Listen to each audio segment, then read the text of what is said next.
Καλησπέρα σας κυρίες και κύριοι. Καλώς ήρθατε σε μία ακόμη εκπομπή Ευρώπη τώρα. Για τα επόμενα λεπτά θα είμαστε μαζί για να παρακολουθήσουμε όλες τις τελευταίες εξελίξεις από το Ευρωπαϊκό Κοινοβούλιο. Μπορούμε να ξεκινήσουμε με το πρώτο μας θέμα. Οι ευρωβουλευτές γιορτάζουν τη συμφωνία που πέτυχαν προκειμένου να διεξάγονται ανοιχτοί διαγωνισμοί και να υπάρχει πρόσβαση στις σιδηροδρομικές υποδομές.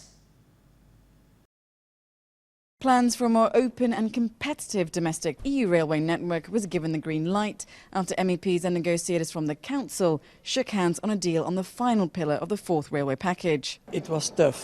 The Council didn't want social obligations for the Member States.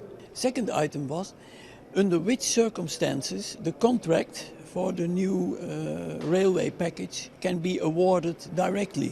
So no public procurement, but direct award of the new railway contract. Negotiations to improve Europe's railway network have been labouring on for 4 years.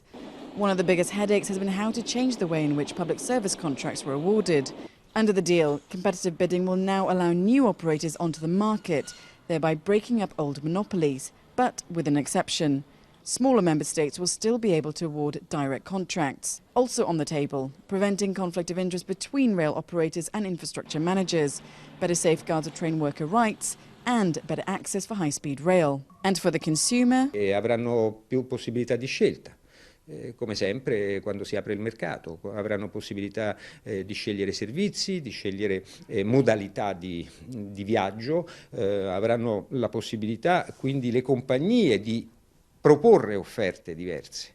Member states won the battle to have long transition periods, and so changes will be gradual and won't take full effect till 2033.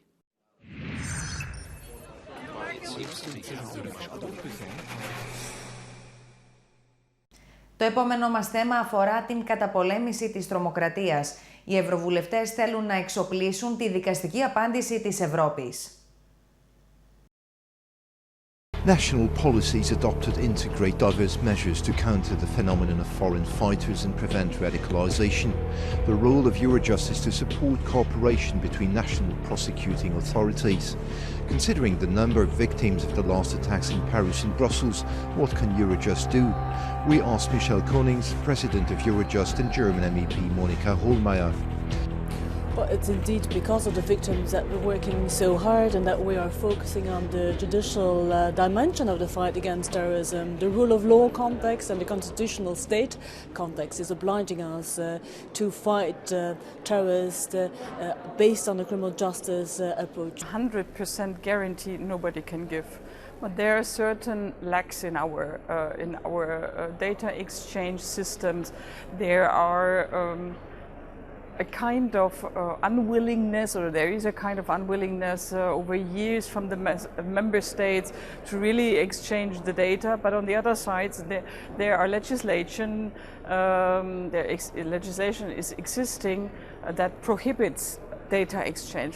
What should be improved? What is the added value of Eurojust? To make use of Eurojust in the earliest stage possible, to even make more use of the facilities offered by Eurojust, its cooperation facilities, accelerated judicial cooperation, but also offering them a forum where they can operationally exchange information in real time, use the coordination centers of Eurojust, the joint investigation teams, which I call the Rolls-Royce of mutual legal assistance. I think the member states learn now in a very, they are under pressure, that they have to learn very quickly that cooperation must be improved. And the exchange and the justice help in between, or justice support in between member states, sometimes is very slow. So Eurojust is really very important for coordinating just-in-time cooperation. Did the Paris and Brussels attacks change your approach to the problem? Well, we have been working on terrorism since many years, since the 11th of March 2004, and we built up a network of devoted, operational, highly specialized anti-terrorism prosecutors. And since 2013, we focused on foreign terrorist fighters. So we were already on top of the identification of the problem. It didn't change my view. It shocked me that this is possible. but it didn't change my view because I trust security institutions. But in my point of view, data protection is given a very high value in our society, and the security issue is very often dealt as if this would be a breach against data protection. No, I think security institutions have to save our lives. The EU doesn't have a common definition for terrorism or criminalisation. Is there a need for a common legal framework? Seen from a criminal point of view, is certainly part of the reality. So what we have to take care of is, for a common problem, again, a common approach. We see that there are prosecution gaps if you do not have the same common legal framework. This is one goal of the terrorism directive, to have a common basis of a common legal frame. It's clear that the criminal law is in the responsibility of the member states, but perhaps Eurojust can fulfill one very important work. This is the work to have an exchange. What kind of measures are the most successful? Is it more successful to do it in the way that how one member state is doing it, or is it more successful in the other way? But which prosecution gaps are we talking about? Solo recruitment was not being tackled by some of the member states. We saw that training was mainly referring to active training, not to passive training, on-the-going training. We also saw that the membership in a terrorist organization was translated differently in different member states. What is a person traveling with terrorist intention? What is a person getting organized and financing travel for terrorist intention? And what is a person returning back with terrorist intention? The first gap that we need to close is data exchange. There is a huge gap.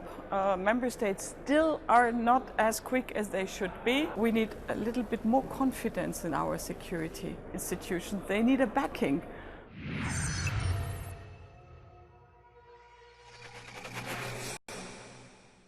Στην ατζέντα τέθηκε η συμφωνία της Ευρωπαϊκής Ένωσης με την Τουρκία, καθώς και ο διαθρησκευτικός διάλογος για τους τρόπους πρόληψης της ριζοσπαστικοποίησης. Coming up next week, discussions focus on the Brussels attacks, radicalisation, web accessibility and a mini plenary. Welcome to the agenda.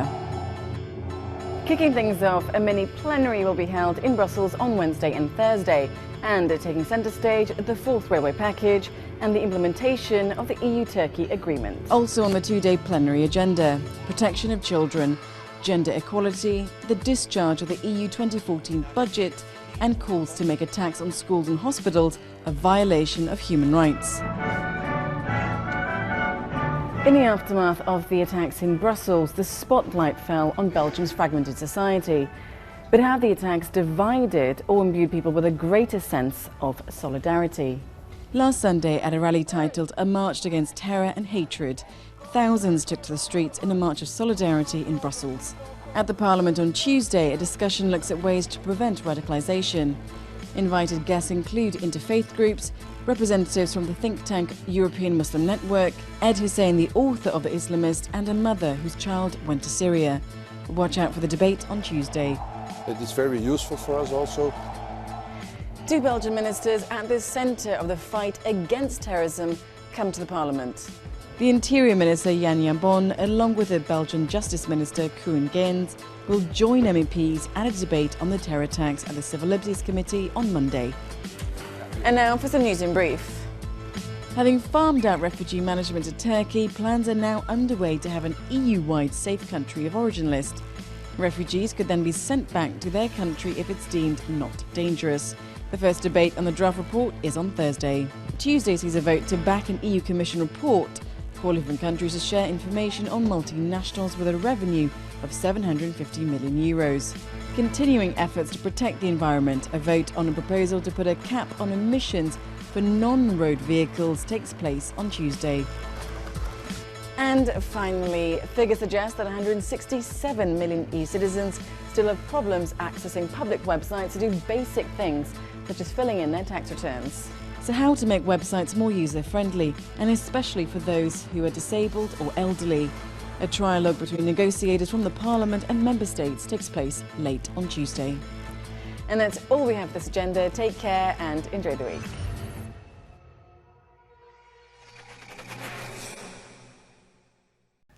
Ο Αντιπρόεδρος Αντώνιο Τατζάνι τονίζει την ανάγκη των μουσουλμάνων στην Ευρώπη για μεγαλύτερο διάλογο. Il Parlamento europeo organizza una grande conferenza a Bruxelles con la comunità musulmana per discutere insieme su come fermare la radicalizzazione nell'Islam. Abbiamo incontrato il suo promotore, il vicepresidente dell'Europarlamento, Antonio Tajani. Antonio Tajani, buongiorno. Buongiorno. Qual è lo scopo di questa conferenza? Vuole dimostrare che c'è un Islam che si impegna contro la radicalizzazione. Abbiamo chiesto ad alcuni parlamentari europei di religione musulmana di presiedere i tavoli di dibattito e questo credo che sia anche un modo per aprire un confronto, far capire che non c'è da parte nostra nessun tentativo di isolare l'Islam, anzi noi vogliamo che l'Islam isoli i terroristi. Ho visto nel programma che c'è un panel sul ruolo delle donne nell'Islam. Spesso vediamo che le madri, per esempio dei ragazzi che sono partiti a combattere, loro dicono che si sentono un po' abbandonate dallo Stato. Bisogna ascoltarle di più? Ma assolutamente sì, dobbiamo permettere loro di agire meglio nelle loro famiglie, di essere portatrici di messaggi di pace, perché possano aiutare i loro figli a comprendere che si può essere musulmani e praticare la propria fede in Europa senza dover scegliere la via del califfato, la via del terrorismo. Ma secondo lei la religione c'entra davvero nella radicalizzazione dei giovani? Purtroppo c'è chi utilizza la religione per far crescere il proprio consenso politico, per colpire l'avversario politico. Chi spara in nome di Dio spara contro Dio, questo è un po' il senso anche dell'azione che stiamo svolgendo. Serve avere appunto una formazione di imam europei, cioè che predicano l'Islam europeo, non l'Islam come strumento di contrasto tra il Medio Oriente, l'Oriente, l'Africa del Nord e l'Europa. Ci sono molti giovani, sempre di più, che non sono musulmani all'origine, sono dei cristiani che poi si sono convertiti alla religione musulmana e si sono radicalizzati. Abbiamo quindi sbagliato pure noi, diciamo, nei nostri valori cristiani, non sono più dei valori che attirano i nostri giovani.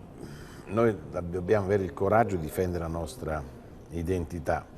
Quando vedo che in una scuola della Lombardia non si celebra il Natale per timore di offendere i bambini musulmani e le mamme musulmane ci dicono perché non fate le vostre celebrazioni, noi ci veniamo con grande piacere. Vuol dire che noi stiamo arretrando culturalmente. Io credo che tanti ragazzi musulmani, vedendo i cristiani che rinunciano alla loro identità, li considerano deboli, li considerano poco, come posso dire, affidabili da un punto di vista spirituale.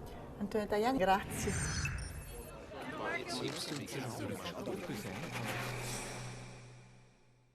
Η προστασία των δεδομένων, τα προβλήματα και οι λύσεις είναι το θέμα που θα μας απασχολήσει στο βίντεο που ακολουθεί.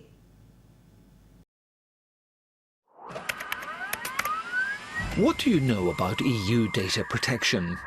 According to the latest Eurobarometer survey, 89% of Europeans say it's important for them to have the same data protection rights across the EU, regardless of where their data is processed. Where does the EU stand on data protection? Data protection laws in the EU date back to 1995, when less than 1% of the EU's population used the internet. Today, we live in a globally connected world. How much control do you feel you have over the information you provide online? Only 15% of EU citizens say they have complete control, but 31% say they have no control at all. 50% say they have partial control. So, how do you feel when you're asked to disclose personal data? A large majority of people, 71%, say that providing personal information is an increasing part of modern life and accept the idea. But, at the same time, 57% say providing personal information is a big issue for them. 40% believe their private information could be used for fraudulent purposes, and 7% think their reputation could be damaged. When asked about trust, more than 6 out of 10 people say that they don't trust landline or mobile phone companies. internet service providers or online companies. New rules on data protection put the citizen back in the driving seat. Among them, your personal information can be used only once clear and affirmative consent is obtained. Your personal data must be deleted if you want it to be. You have the right to know when your data has been hacked. Privacy policies must be explained to you in a clear and precise way, using plain language you understand. Keep safe while surfing.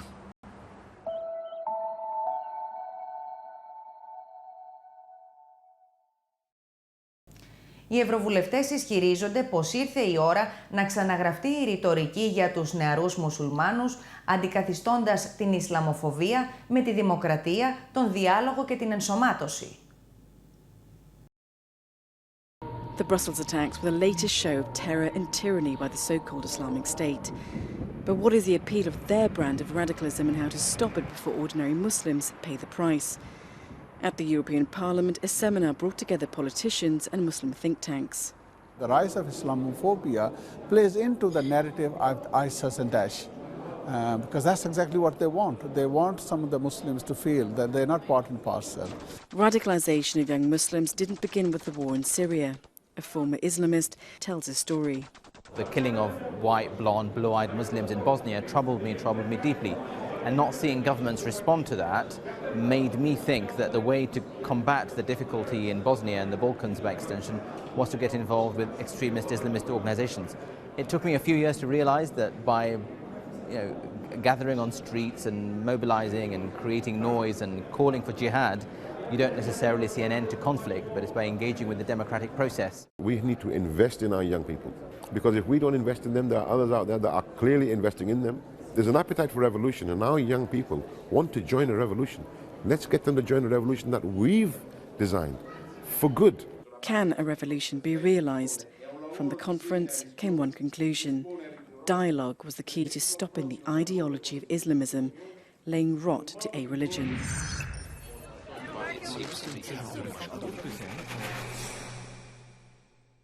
Στο σημείο αυτό, κυρίες και κύριοι, θα κάνουμε ένα σύντομο διάλειμμα για διαφημίσεις. Σε πολύ λίγα λεπτά θα είμαστε και πάλι μαζί. Μείνετε στο Thrakinet.